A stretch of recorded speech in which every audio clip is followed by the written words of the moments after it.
तो हेलो दोस्तों, कैसे हो आप सब। आशा करता हूँ कि आप सब ठीक होंगे। अगर आपने मेरे चैनल को अब तक सब्सक्राइब नहीं किया तो मेरी आपसे रिक्वेस्ट है कि जल्दी से जाके सब्सक्राइब कर दो। तो आज हम स्वीट रिइंकार्नेशन का 5th एपिसोड देखेंगे। तो चलिए बिना देरी करे हुए शुरू करते हैं। एपिसोड की शुरुआत हम कैसरोल और पेस्ट्री को देखते हैं जो कि किसी आदमी को मिलने गए होते हैं। हम देखते हैं कि इस आदमी का नाम ड्यूक होता है। इसके बाद फिर कैसरोल ड्यूक से कहने लगते हैं कि ड्यूक जी, आपको बधाई हो, आपका ग्रैंडसन अब बड़ा हो गया है। इस पर फिर ड्यूक कहते हैं कि उसका सिर्फ बॉडी बड़ा हुआ है, वो अभी भी एक बच्चा है। इसके बाद फिर ड्यूक का ग्रैंडसन भी वहाँ पर आ जाता है। फिर ड्यूक अपने ग्रैंडसन का सबको इंट्रोडक्शन देने लगता है। कहता है कि ये मेरा ग्रैंडसन है, इसका नाम स्क्वेल है, यह भी मिलिट्री बोर्डिंग अकेडमी से ग्रेजुएट हुआ है। इस पर फिर कैसरोल कहते हैं कि वाह, ये तो बहुत अच्छी बात है। वहीं दूसरी तरफ स्क्वेल तो बहुत ज्यादा नर्वस फील कर रहा होता है। स्क्वेल को इस तरह नर्वस देख के फिर उसके दादा उसको डांटने लगते हैं और कहते हैं कि सही से खड़े रहो, तुम लॉर्ड कैसरोल के आगे खड़े हो। फिर ड्यूक कैसरोल से कहने लगते हैं कि लॉर्ड कैसरोल, इस पर मैं आपसे माफी चाहता हूँ, लेकिन ये आपका बहुत बड़ा फैन है, ये बहुत दिनों से आपसे मिलना चाहता था। इसके बाद फिर कैसरोल अपने बेटे पेस्ट्री का इंट्रोडक्शन सबको देने लगते हैं और कहते हैं कि ये मेरा बेटा पेस्ट्री है।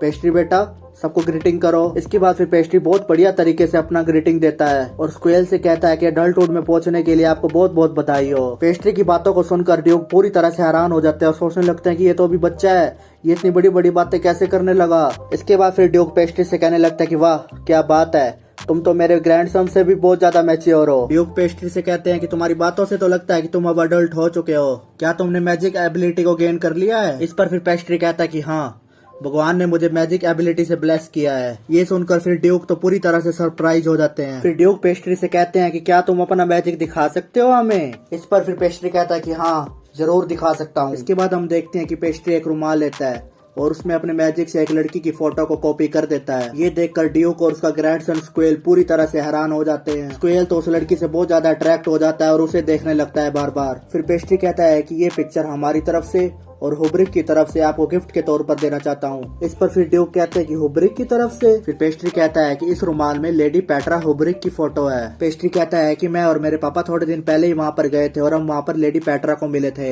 जैसा कि आपको पता ही होगा कि उनकी और उनके नेबर कंट्री के बीच में कुछ टेंशन चल रही है, इसलिए लेडी पेट्रा अभी बाहर नहीं निकल सकती। वहीं दूसरी तरफ स्क्वेल तो लेडी पेट्रा की पिक्चर के ऊपर तो पूरी तरह से फिदा ही हो चुका होता है। फिर पेस्ट्री स्क्वेल से कहने लगता है कि नेक्स्ट मंथ लेडी पेट्रा भी अडल्ट होने जा रही है, इसलिए वो सब सेलिब्रेट कर रहे हैं। मैं तुमको वहाँ पर इनवाइट करता हूँ, तुम भी आना वहाँ पर। इस पर फिर स्क्वेल कहता है कि हाँ, मैं जरूर आऊंगा। ये सुनकर फिर ड्यूक मन ही मन में सोचता है कि कितना स्टूपिड है ये, इसने बिना सोचे समझे हाँ कर दी, इसको समझ नहीं आ रहा कि एक मैरिज प्रपोजल है। फिर ड्यूक स्क्वेल से कहता है कि शांत हो जाओ स्क्वेल, क्योंकि वो लॉर्ड हुब्रिक की डॉटर है, इसलिए मैं तुम्हें वहाँ जाने की इजाजत नहीं दे सकता। फिर तभी पेस्ट्री कहता है कि लॉर्ड ड्यूक, टेंशन लेने की कोई बात नहीं है, आखिरकार मेरे फादर है ना, उनका पावर कब काम आएगा। फिर स्क्वेल बहुत एक्साइटेड में कहता है कि ग्रैंडफादर, पेस्ट्री बिल्कुल सही बात कह रहा है, लॉर्ड कैसरोल के होते हुए हमें क्या चिंता लेने की जरूरत है, इनके पास तो हर प्रॉब्लम का सोल्यूशन है। इस पर फिर ड्यूक हार मान जाता है और कहता है कि ठीक है, स्क्वेल वहाँ पर चला जाएगा। इसके बाद फिर स्क्वेल पेस्ट्री की कान में कहता है कि क्या तुम लेडी पेट्रा की और फोटोज बना सकते हो,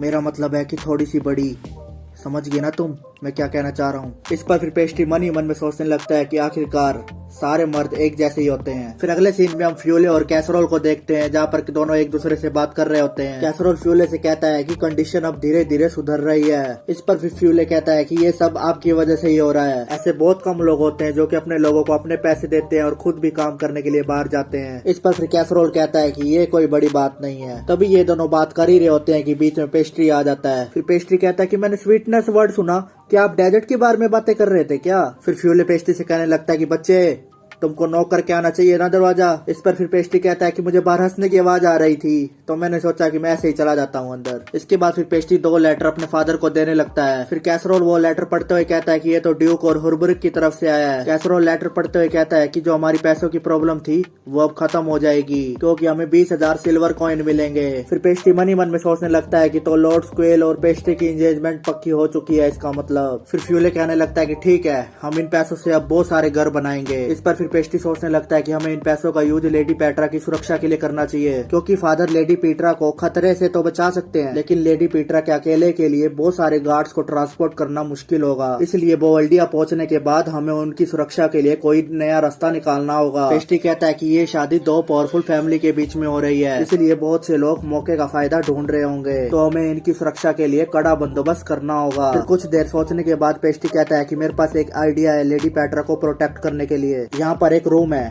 जिसका कोई दरवाजा नहीं है कोई विंडो नहीं है, बस अंदर जाने का एक ही रास्ता है, तो हम लोग उसको यूज कर सकते हैं। इस पर फिर कैसरोल कहते हैं कि तो ये जगह कहाँ पर है? तभी पेस्ट्री कहता है कि चर्च में। इस पर फिर फ्यूले कहता है कि तो हम लेडी पेट्रा को एंगेजमेंट की अनाउंसमेंट होने तक चर्च में लॉक कर दें। इस पर फिर पेस्ट्री कहता है कि हाँ, यही सेफ रहेगा लेडी पेट्रा के लिए। फिर फ्यूले कैसरोल से कहने लगता है कि ये काम कर सकता है शायद। इस पर फिर कैसरोल कहता है कि हाँ, हम ट्राई करके देखते हैं इसे। इसके बाद फिर पेस्ट्री अपने फादर कैसरोल से कहता है कि डैड, एक बार ये रिसिप्ट रख लो आप। उस रिसिप्ट को देख के कैसरोल बहुत ज्यादा भड़क जाते हैं और पेस्ट्री से कहने लगता है कि तुमने मुझे बिना बताए सारे पैसे शुगर और बोनकास में खर्च कर दिए। इस पर फिर फ्यूले भी मजे लेने लगता है और कहता है कि इस बच्चे ने दोबारा स्वीट बनाई। अच्छा। इसके बाद हम देखते हैं कि पेस्ट्री की पिटाई हो जाती है, जिससे पेस्ट्री बहुत ज्यादा रोने लगता है। फिर अगले सीन में हम लॉर्ड हुब्रिक को देखते हैं। इसके बाद फिर वो दोनों एक दूसरे को ग्रीट करने लगते हैं। कैसरोल मन ही मन में सोच रहा होता है कि मैं इनको नहीं बता सकता कि पेस्ट्री भी इन सब में इन्वॉल्व है। इसके बाद फिर लॉर्ड हुब्रिक कैरेज को खोलकर अपनी फैमिली से इंट्रोडक्शन कराते हैं। हम देखते हैं कि उस कैरेज में ट्विन सिस्टर लेडी पेट्रा और लेडी लिको होते हैं। फिर ये ट्विन सिस्टर भी कैसरोल और पेस्ट्री को ग्रीट करने लगती हैं। इसके बाद फिर हम देखते हैं कि वो सब कैरेज में बैठकर फिर चर्च की ओर जाने लगते हैं। फिर लॉर्ड हुब्रिक कैसरोल से कहने लगते हैं कि मैंने सुना है कि कुछ लोग लेडी पेट्रा को नुकसान पहुंचाना चाहते हैं, तो लेडी पेट्रा की सुरक्षा मैं तुम्हारे ऊपर छोड़ता हूँ। इस पर फिर कैसरोल कहते हैं कि चिंता करने की कोई जरूरत नहीं है, हम देख लेंगे क्या होता है। इसके बाद फिर हम देखते हैं कि वो लोग चर्च में पहुंच जाते हैं। तभी सडनली कुछ गुंडे वहाँ पर उन पर अटैक कर देते हैं, लेकिन पेस्ट्री और उसके डैड कैसरोल दोनों मिलकर उन गुंडों का काम तमाम कर देते हैं। तभी लॉर्ड हुब्रिक कैसरोल को थैंक यू कहने लगते हैं और उसे कहते हैं कि मुझे तुमसे यही उम्मीद थी। इसके बाद हम देखते हैं कि वो सभी चर्च के बेसमेंट में जाने लगते हैं। हम देखते हैं कि लेडी लिको बहुत ज्यादा डरी हुई होती है। तभी वहाँ पर पेस्ट्री आ जाता है और लेडी लिको का हाथ पकड़ लेता है और उसे कहने लगता है कि टेंशन मत लो,